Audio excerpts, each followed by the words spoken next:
Bom dia, meus queridos, como vocês estão? Vamos lá, dia 24 de junho. Na última aula, corrigimos os exercícios, certo? Referente lá à força gravitacional. Não passei, vimos sobre parte de Kepler, mas não passei dever para casa. Exatamente porque a gente iria corrigir as questões da UE. Então, dando uma olhada aqui, ó, vamos dar uma pequena paletada, uma pequena revisão aqui geral sobre nossa UE. Então aqui a UL fala para a gente falar sobre a física, inércia, vimos qual era o conceito de inércia, né, que é a tendência do corpo de manter o movimento.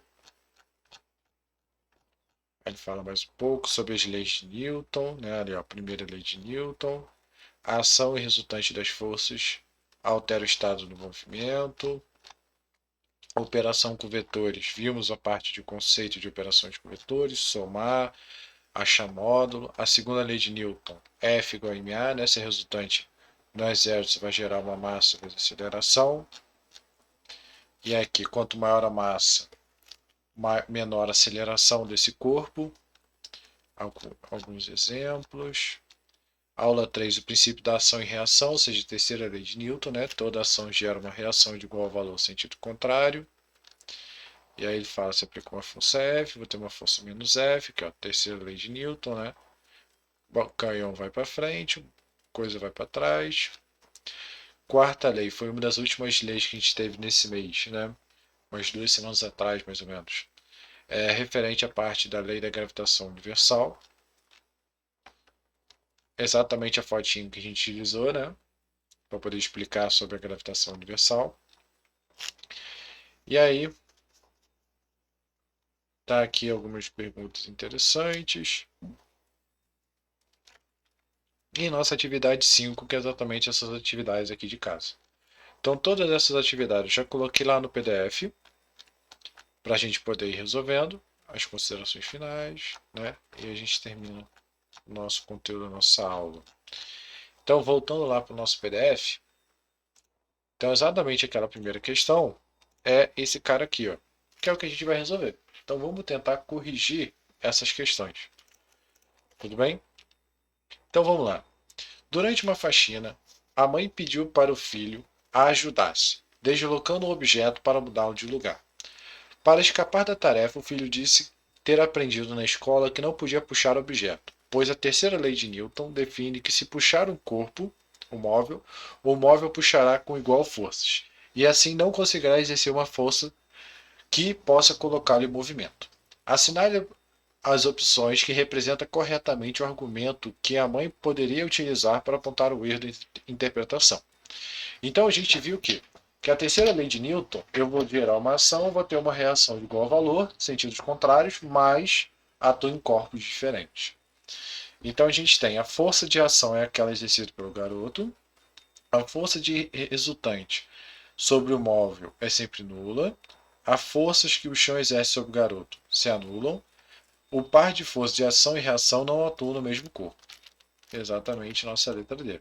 Não vai atuar no mesmo corpo. Questão número 2.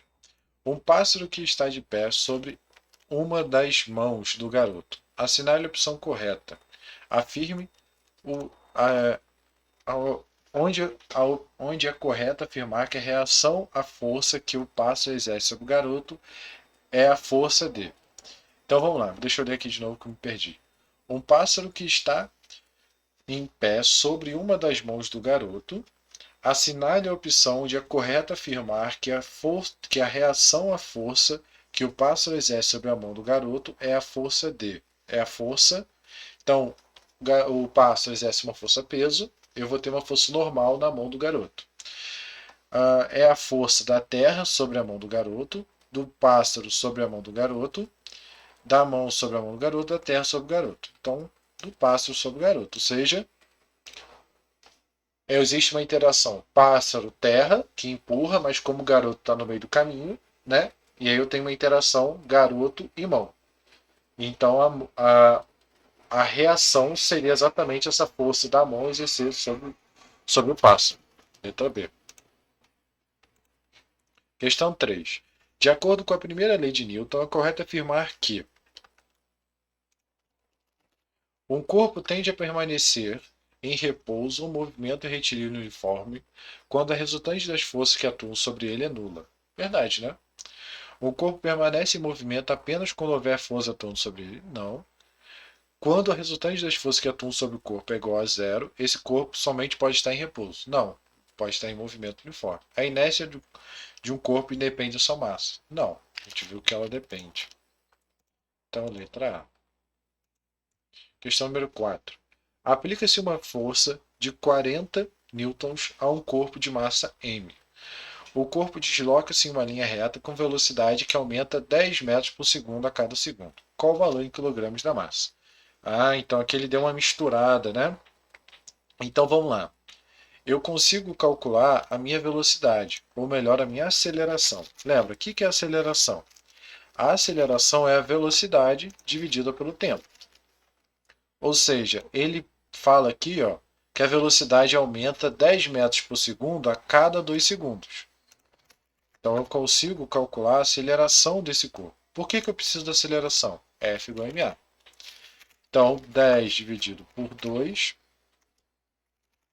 5 metros por segundo ao quadrado. Ou seja, a cada segundo ele aumenta em 5 metros por segundo. Né? Se a cada 10 metros por segundo ele faz em 2, né? Só dividir por 2.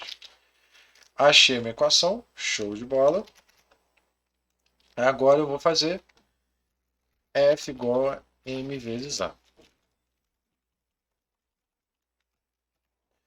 Eu vou ter aqui que a minha força é 20 newtons. A aceleração já chega a 5. Então passa para lá. M é igual a 20 dividido por 5. 4. Então 4 kg seria a massa desse corpo. 4 kg, nossa letra C. Tudo bem, gente? Questão número 5. As alternativas a seguir descrevem situações cotidianas que são explicadas de acordo com as leis de Newton. Assinale a única que possui a explicação incorreta.